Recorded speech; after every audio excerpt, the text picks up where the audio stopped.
Welcome to LSC. It's Sports Time. I'm your host, Bob Hinz. Today I have with me Alan Denton, former baseball player at Kecoughtan High School. Welcome.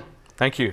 I'm glad to have you here. I'm going to get your daddy in one of these days. But anyway, you grew up in Hampton back and during the rec league and all that stuff. You didn't play just baseball. You played all sports. I did. At Phillips, they had baseball, football, soccer, wrestling. I was able to play all the sports. All right. And can you remember some of your teammates or coaches you had back then? At Phoebus, at Phillips is a long time ago. I remember a couple kids that went to Hampton, but I don't remember the names. When I went down to Phoebus, I played with Tab Paps, Ray Washington, Stevie Paps. Right. So the Paps boys were That's pretty right. good ball players. I Right. remember them. But you played football and you even played soccer and wrestled? I did. And my dad coached wrestling also at that time at Kecoughtan. Well, I know your dad plays tennis, but Right. I didn't know he had anything to do with wrestling. He was assistant coach with Bill Cawley for a few years. Yeah, I remember Bill. So I wrestled all the way up until my 8th grade year. And then you kind of gave it up. All right, and then you went to Eaton Middle School, but they had just stopped having athletics, Right. and there was still a junior high school, hadn't turned into a middle school yet. Right. I went to Eaton my 7th grade year and 8th grade year, and then I was the first 9th graders at Kecoughtan High School. Okay. Now, while you were at Eaton, you just continued to play rec ball? I did. I played football down at Fox Hill and baseball at Phoebus.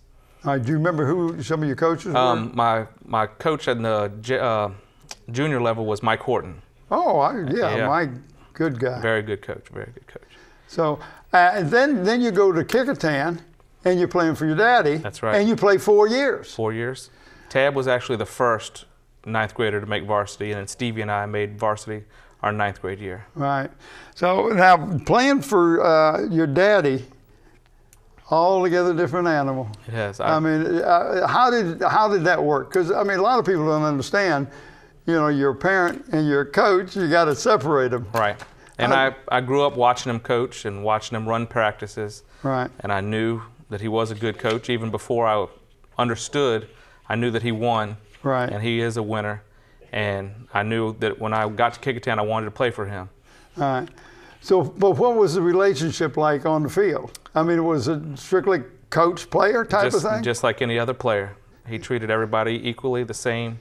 Wasn't it a little harder on you, maybe? Maybe every once in a while, because he wanted to prove that I was good enough to start at first base. Because then you could get into the thing, here you are playing first base, you're a 9th grader. Well, you're playing because you're the coach's son. Right. But that wasn't the case. You earned that position. Right. And if there wasn't for somebody named Todd Kelly over at Bethel, I would have been first team all-district. But Todd he Kelly was first, I was second. I remember that name. He ended up going to Tennessee and then to the 49ers. At Kecoughtan, you also played golf. You didn't just, you played golf with Coach Thomas. Leonard Thomas, right. I ran into some problems with my knees, so I stopped playing football and took up golf pretty easily, I guess. Eye-hand coordination from baseball. Right. So I played #1 at Kecoughtan for 2 years, and then transfer Air Force person came in and played #1 my senior year. Who would that be? I can't remember. Robbie was his first name. Yeah, I kind of remember that because Kecoughtan. I remember Kecoughtan got a transfer in. It was a pretty good golf player. Then you graduated. You went through 4 years. Had a great 4 years playing for your dad. Now you're going to go to CNU. Right. A little different. Your dad's not there anymore. That's right. That's right.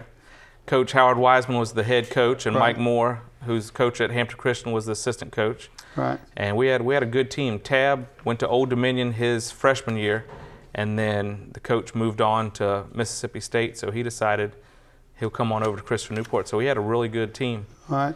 Talk about a little some of the other players you had in the experience playing, because now you're playing against all kids that are good. Right.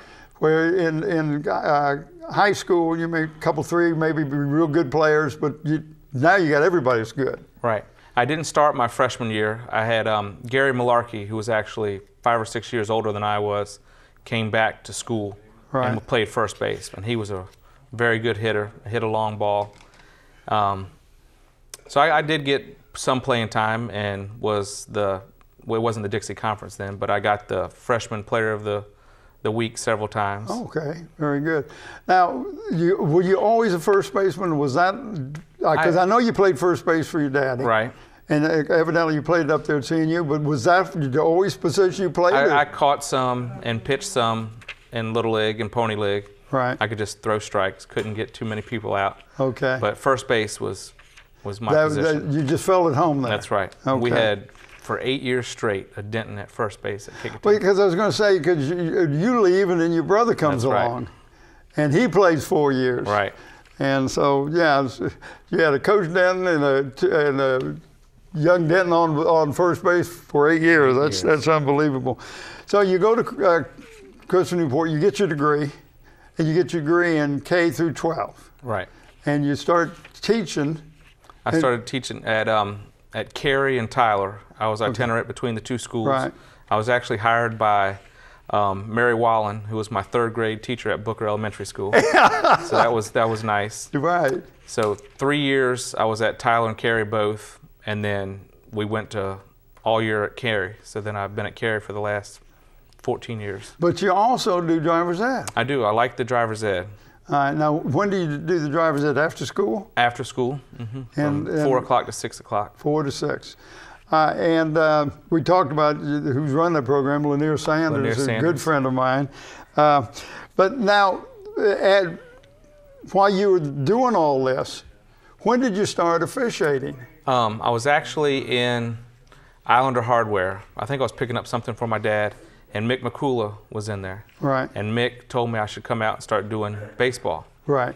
So I decided to go out and do baseball. I've always played baseball, so I didn't really want to go the coaching route like my dad. I don't know why. I didn't have the interest to go into coaching, and I started doing officiating, and I love doing baseball. So how many years did you do baseball? I did baseball for 8 years. All right. After my second year of baseball, Mick again, who was the football commissioner. Mick he's getting people all the time. He told me that I should come out and do some football. So I about $150 worth of equipment, and I'm getting everything together. We get our first schedule, and I don't have a single game on the schedule. So I said, Mick, I just paid $150 for all this stuff. He said, oh, just wait, just wait. People will. That's right. So the phone calls start coming in. He said, make sure you take your stuff to school so I can send you anywhere. So I was getting phone calls pretty much every day, doing middle school and JV games. So you basically were doing a lot of games even though you weren't on the schedule. Right. Okay. Now, understand, a lot of people don't understand that so many different positions, especially in football. Right. You got your linesman, you got your back judge, an official, a referee, and then what did you do? When I started, I always played on the line in rec ball growing up. Right. So I thought umpire would be the right choice. Okay. That's the official that stands right behind the defensive line. Like Adamowski. That's right. Okay, I've known George for years. So looking at holding and face masks on a tackle, everything that happens right in the middle of the field. Right. But you don't have to run too much. You can stay there for a long time. So somebody told me, if you want to move up in the association, you better learn how to do other positions. Okay. So that's when I went out to the wings. I was a linesman. And after my second year of being in the association, I got into Mick McCullough's crew. Okay. So was that just, did he pick you, or you just happened to? He had a military person that was in his crew that went on deployment somewhere else, and I got picked up in his crew. But now you were real good. Did a good job out there because got some awards or something. I was the #1 linesman for 6 years and got to do several state championship games. I did the Division VI AAA Percy Harvin senior year. Wow. So I got to work that game. That was fun. Yeah. You get to see a lot of athletes. I mean, it just, they come in and you say, oh, yeah, he's playing over in Tennessee now, or he's playing here, and you get to see him. It is. It's fun. But now you got your own crew. Right. Which is, I think, is awesome. But you just don't get it because you're your buddy's son. Or what? I mean, you got to earn this position. Well, like I said, I was the head linesman and #1 linesman in the association for 6 years.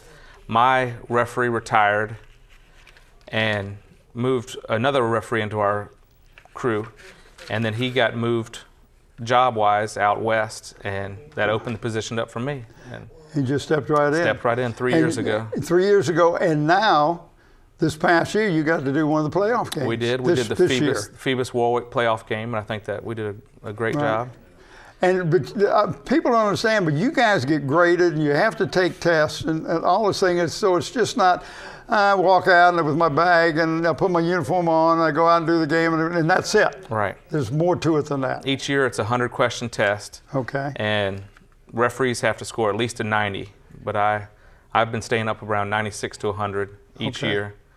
And then once the season starts, there's film everywhere. Mick videotapes, both schools videotape. Right. And so Mick. But he was telling me you put them on a website now? Right. We do have a great website where the whole association can see the games and then have comments and discussions about it. It makes everybody improve. Well, and that's got to be a plus in your corner to be able to see other people's games. Right. And see what they were, and this is one thing I was talking about, Mitch, is positioning is everything. It is. A lot of people used to think that fast and you run around all the place, get as close to the play as you can, but just being in a good position, being able to see makes a big difference. Right. Now, I know Ron Cherry. Ron Cherry, tremendous official, was here on the south side. He would do the All-Star games for Mike. And now he's doing ACC and SEC. Right. And every time you turn the TV, he's on there. You see Ron Cherry. So, do you have any aspirations of moving up? When I was a linesman, we actually have Merrill Easton used to be in our association. Now he's in Conference USA and did some of the NFL Arena League. He got me an application for the MEAC and was going to sign as a reference. Right. And I decided that 2 kids and a wife, too much traveling. I'll just stay close to home and keep doing Peninsula Football Association. Okay, well, we'd love to have you here. We're going to wrap this thing up now. I just want you to tell me from your perspective how athletics has helped you, not in only officiating, but in teaching and everything, all your life so far. How has athletics helped you? Athletics, I think socially, working with the people on your team to succeed. Even in golf, as a individual sport, you're still on a team, and you still play together, hang out together, practice together. At school, some of the kids that are maybe having trouble academically, I can reach them through sports and athletics, and go out to Gosnell and see them on Saturday. Make it look like that, not make it look like. I do care, and show them that I care by showing up to their games. And I think I've reached a lot of people through athletics, especially at Cary Elementary. Well, that's great. Appreciate you coming in. I want to thank you for tuning in to LSC and Sports Time. I want to thank my special guest, Alan Denton. I'm your host, Bob Hinz. Until next time.